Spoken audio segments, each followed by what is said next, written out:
Linhas coloridas se movimentam dinamicamente pela tela. Balões de diálogos nas cores rosa e verde compõem o logo do programa. Em fundo azul e letras brancas, elas pautam Mulheres na Política. Olá. No estúdio As ao fundo, principais há um propostas monitor de com o logo do reforma programa. tributária No em centro, há discussão 3 no cadeiras Congresso brancas separadas por envolvem a pequenas mesas substituição das transparentes, onde diversas estão taxas sentadas a apresentadora existentes e as por um convidadas. único Aline imposto sobre Machado, valor apresentadora. adicionado, o IVA. Mas a igualdade entre os impostos não seria também um caso de preconceito? É que as pesquisas mostram que o peso da tributação é maior sobre as mulheres.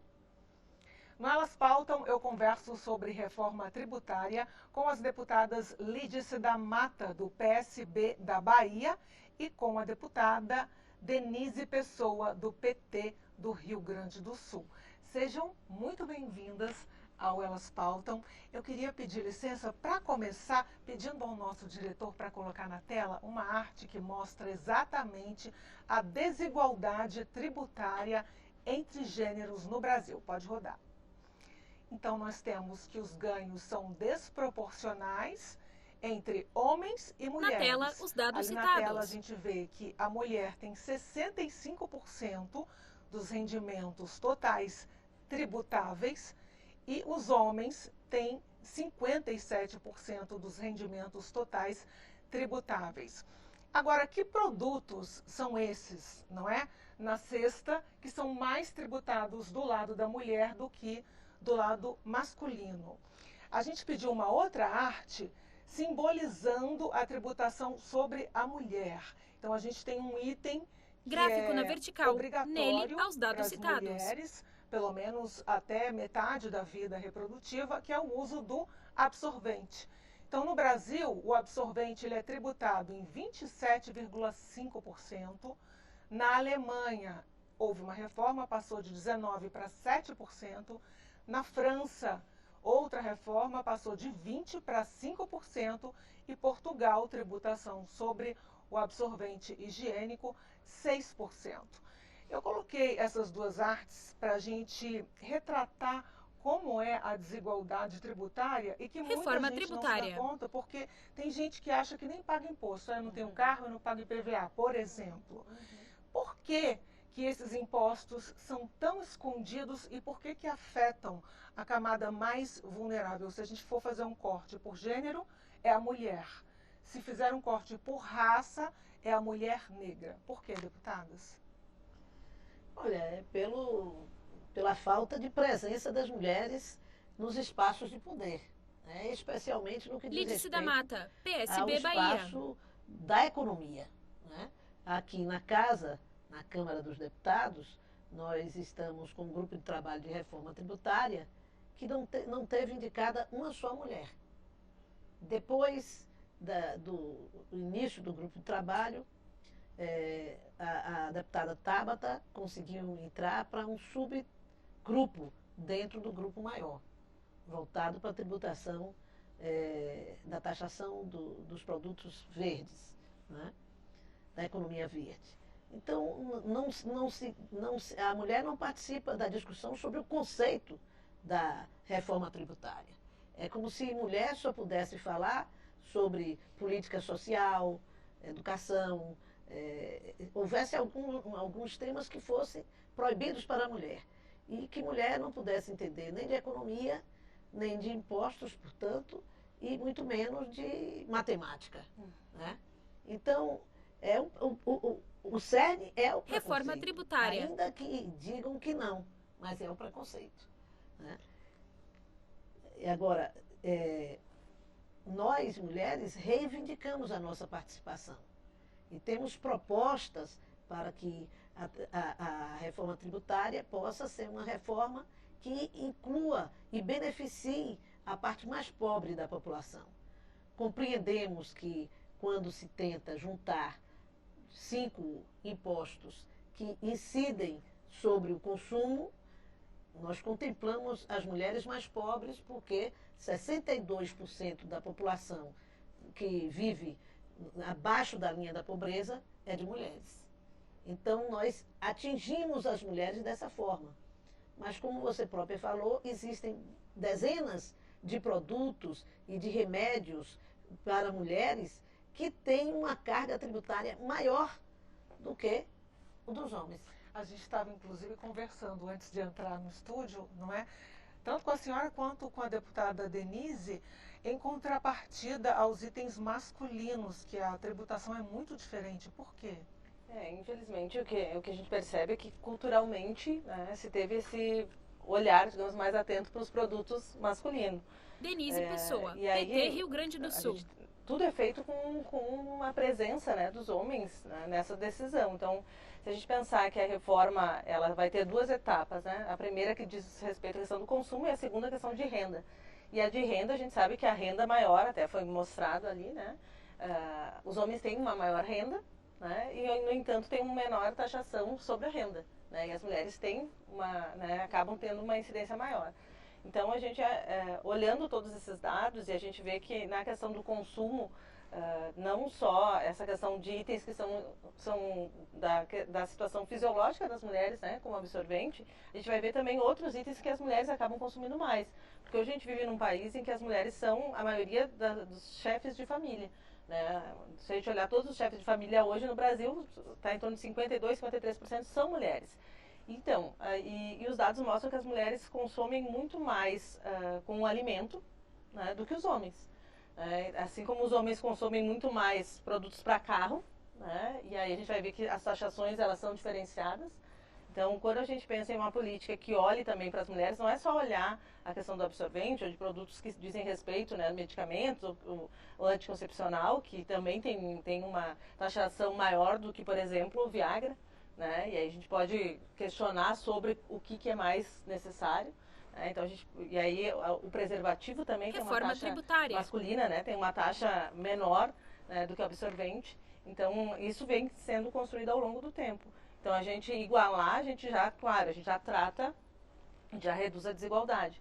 Mas no entanto a gente precisaria pensar mecanismos, né, ou instrumentos que também auxiliassem as mulheres. Né? Quando se a gente taxasse de uma forma diferenciada itens da cesta básica, por exemplo, por cadeia a gente acabaria atingindo as mulheres negras, que são as mulheres mais pobres na organização social do nosso país. Então, a questão do alimento, ele precisaria ter uma atenção, né, diferenciada, né, não simplesmente unificar. E no debate, não é bem visto. A discussão, não é bem vista a discussão de diferenciar os produtos femininos. Eu digo isso por experiência própria na legislatura passada, Denise. Eu trabalhei com um grupo de pesquisadoras, de auditoras fiscais, advogadas, tributaristas da FGV, né, da Fundação Getúlio Vargas, que apresentaram uma série de propostas para a gente discutir na reforma. E o relator nem admitia a discussão. Não, isso não. Né? Até mesmo alguns consultores, não dá para discutir isso. Como não dá para discutir? Uma das propostas, por exemplo, era você ter um tratamento diferente do que existia até então para as mulheres divorciadas ou separadas, mães que recebiam a pensão, e a pensão ela pagava, tinha desconto do imposto de renda, como se recebesse como se tivesse duas receitas. Uhum. Como se uma pensão alimentícia pudesse ser considerada receita. Uhum. Na verdade, você cobria o custo do seu próprio filho, ou dividir os custos com o seu próprio filho, do seu próprio filho. Então, precisou o Supremo definir sobre isso, já que a Câmara não discutia o assunto e nem os governos discutiam o assunto. Né? Reforma tributária. É realmente uma necessidade de ter um olhar diferente. Se nós quisermos combater a pobreza no Brasil e superar a fome, nós temos que ter um olhar de política pública especial para as mulheres. Seja na inclusão econômica, de preparar, qualificar, incluir e ter postos de trabalho voltados para o emprego da mulher, quanto de retirar os encargos desse salário, reforma tributária, assim, dessa renda das mulheres, para que ela possa efetivamente melhorar as condições de vida dela e dos filhos. Porque se nós somos já mais de 40% de famílias que são chefiadas por mulheres, óbvio que a economia tem que pensar nisso, tem que pensar em como atuar para diminuir a sobrecarga desse segmento da população. Os donos de lojas de produtos alimentícios, de vestimenta, etc., também tem que pensar nisso, porque eles precisam lembrar que as mulheres são consumidoras, consumem mais vestimenta, por exemplo, do que o homem, né? E uma série de outros produtos que são mais consumidos pela mulher. A própria identidade que a mulher consome mais alimentos, como Denise falou, do que peças de carro, do que etc., é uma demonstração de que a mulher está voltada mais para a família e o homem mais para o consumo individual. Deputada Denise, a deputada Lídice mencionou aqui a questão que o STF já corrigiu, que era um pleito também das mulheres. Reforma que era, tributária. digamos assim, no popular, a bitributação da pensão que a mulher recebe para alimentar o seu filho no caso de divórcio. Já foi corrigido. Que outras propostas estão em discussão no grupo de reforma tributária? Porque a gente sabe que, infelizmente, não há mulher. Não há deputada, né? O grupo foi formado sem a presença das mulheres. Que outras propostas serão discutidas? A gente fez há pouco, né, um debate, inclusive, tratando essa questão de gênero e tributação, em que algumas representantes, né, do governo federal estiveram, e a gente sabe que já também sinalizam junto ao grupo de trabalho a alternativa a um instrumento que é o cashback, né, que é uma forma de devolução, né, do imposto pago para parte da população, né, e aí tem recorte de renda. E a gente sabe que com o recorte de renda a gente acaba atingindo, né, as mulheres negras, que são as que têm mais necessidades, que são mais pobres. Então, o cashback é um instrumento importante, né? A gente não sabe a amplitude, né, quanto vai atingir, se vai ser limitado, se vai ser, né, de que tamanho vai ser esse cashback. Mas é um instrumento que a gente precisa, né, entender que sim, vai auxiliar, né, ao fim e ao cabo atinge as mulheres negras e quem mais precisa. Então a gente acha que é um instrumento importante, mas a gente poderia avançar mais, né? E com certeza se nós tivéssemos mais mulheres, né, Lídice, a gente com certeza avançaria, né? Agora na pandemia, como se focou muito nas escolas em buscar superar, né, as dificuldades imediatas. Lídice da Mata, PSB, Bahia. Das crianças que não estavam, e adolescentes, jovens, que não estavam frequentando a escola e perdiam a alimentação, etc., entraram também nas políticas compensatórias a distribuição de absorventes, né, para jovens e adolescentes. Então, isso entrou nas escolas, é uma política extremamente bem-vinda. Tem mesmo o projeto da deputada Tabata, que promove a distribuição geral pela renda. Né? Então, eu acho que nós temos que avançar nas políticas públicas que beneficiam economicamente as mulheres brasileiras. Nós sabemos que você combater a violência que se abate contra a mulher no Brasil não é possível se nós não discutirmos a sua inclusão econômica. Se ela fica dependendo do marido, do agressor, com 2, 3 filhos dentro de casa, ela não consegue se libertar do agressor. Da questão da vulnerabilidade. Sim. Eu queria entrar nessa questão estrutural, deputadas, indo além da reforma tributária. Claro que se a reforma tributária incluir o corte de gênero, já é um enorme avanço. Mas eu quero falar sobre os orçamentos, porque vários países mais desenvolvidos incluem a mulher na questão do orçamento. O orçamento já é enviado com corte de gênero. O Brasil está muito longe disso ainda?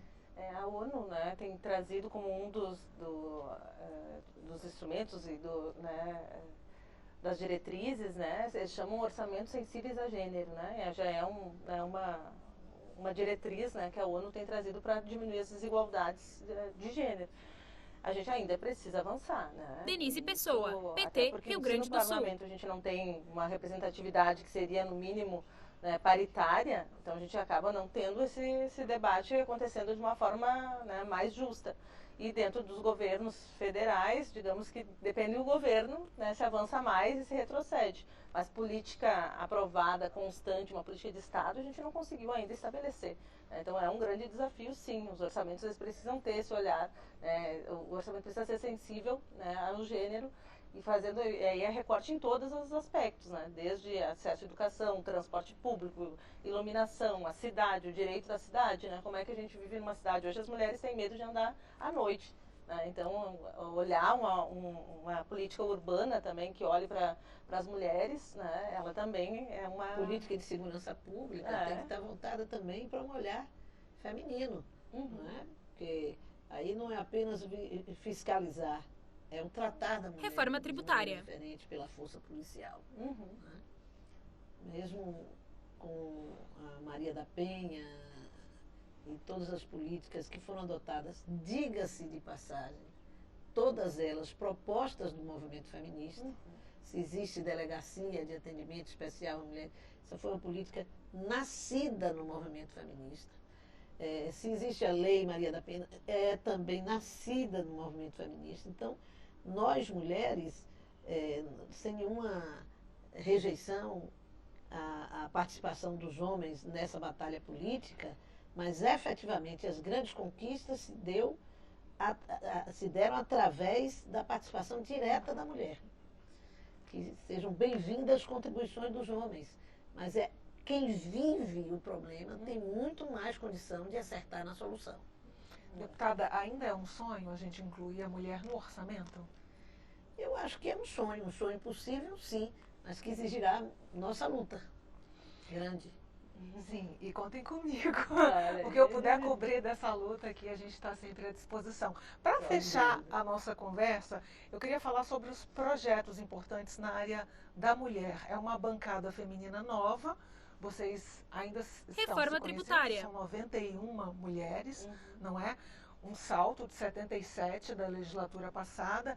Quais são as prioridades que vocês já elencaram nas reuniões de vocês? Acho que tem várias, né, que têm sido trazidas, né, essa questão da equidade salarial, que recentemente a gente aprovou aqui na Câmara dos Deputados, né, é um tema que, embora a Constituição já traga, a lei, né, a nossa lei trabalhista também já traga, mas... Está em votação no Senado. Agora está em votação no Senado, então a gente ainda tem desafios. Denise Pessoa, PT Rio Grande do Sul. Que são lutas da maioria das mulheres, não vou dizer que todas votaram, né, infelizmente nem todas votaram favorável. Mas a gente tem aí, acho que vários temas. A questão da violência contra as mulheres, né, que ainda também é um desafio, talvez seja a pauta que mais unifique as mulheres, né, e que bom, porque trata da nossa sobrevivência, né, de estar vivas. Mas eu, pessoalmente, tenho alguns projetos nessa área, né, na questão das mulheres vítimas de violência, de garantir que a mulher tenha renda para poder ter autonomia de decisão de uma separação.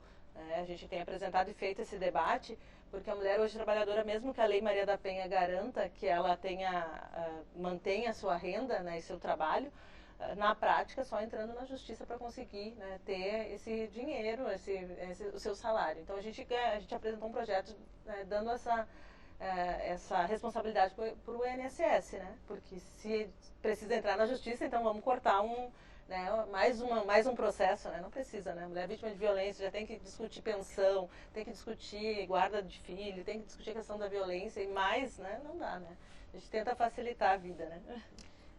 Na direção daquilo que a gente discutia, da tributação e do estímulo à inclusão da mulher na produção Reforma econômica, tributária. Eu apresentei 2 projetos em 2021, no período da pandemia, que buscava um benefício fiscal e de imposto de renda para as empresas que empregassem mulheres vítimas de violência. Lídice da Mata, Exatamente PSB, nesse Bahia. processo de buscar identificar que um grande efeito libertador da mulher é a sua inclusão no mercado de trabalho. Né? E o outro projeto vinha na mesma direção, que é justamente as mulheres de baixa renda, chefe de família, também receberem prioridade na contratação de determinadas empresas. Essas empresas receberiam benefício fiscal por isto. né, estímulo fiscal para que ela possa incluir. Porque consideramos que para vencer essas batalhas que são construídas em arcabouços sólidos de machismo, é preciso você criar políticas compensatórias, porque senão não há uma aderência, uma adesão imediata do empresariado com isso. Claro que hoje, em alguns segmentos do comércio, há uma grande utilização dos serviços, uma grande utilização da mão de obra feminina, que sempre é com um salário mais baixo do que o do homem, né? O trabalho da mulher é mais ou menos 22% a menos do valor do trabalho do homem. Mas agora foi aprovada Agora que foi aprovada essa proposta da equidade salarial, que vamos ver. Né? Primeiro, a Constituição indica isso, depois fazemos uma lei que vai nessa direção, para consolidar como é que isso vai se dar, digamos, regulamenta. Agora vamos ver na prática como é que isso vai acontecer. Só para a gente finalizar, deputada Denise, quais são as punições? Porque a Constituição já prevê que são todos iguais. E a Câmara aprova uma proposta para que isso seja reforçado. O que acontece com quem não respeitar? Bom, ali acho que tem multas, né, que foram colocadas, né, de escalonamento, de acordo com... Né, com Denise Pessoa, PT, Rio Grande do Sul. Se isso acontece outras vezes, mas são penalidades que acabam atingindo as empresas, né? A gente vai ter que ver agora, porque tem o Senado ainda debatendo, né? Então... Pode ser que ainda sofra mudanças. Espero que seja para mais rigidez, né, do que flexibilizar. De qualquer forma, qualquer mudança fará com que volte para a Câmara. Isso. Né? Se houver uma rigidez maior, que a gente consiga manter na Câmara. Que continue a luta. De novo, contem conosco. Eu conversei sobre reforma tributária com as deputadas Lídice da Mata, do PSB da Bahia, e Denise Pessoa, do PT do Rio Grande do Sul. Você também pode acompanhar o Elas Pautam no YouTube da Câmara dos Deputados ou no podcast da Rádio Câmara. Eu sou Aline Machado, agradeço a sua companhia. Até o próximo Elas Pautam. A imagem expande para o estúdio. Créditos na tela.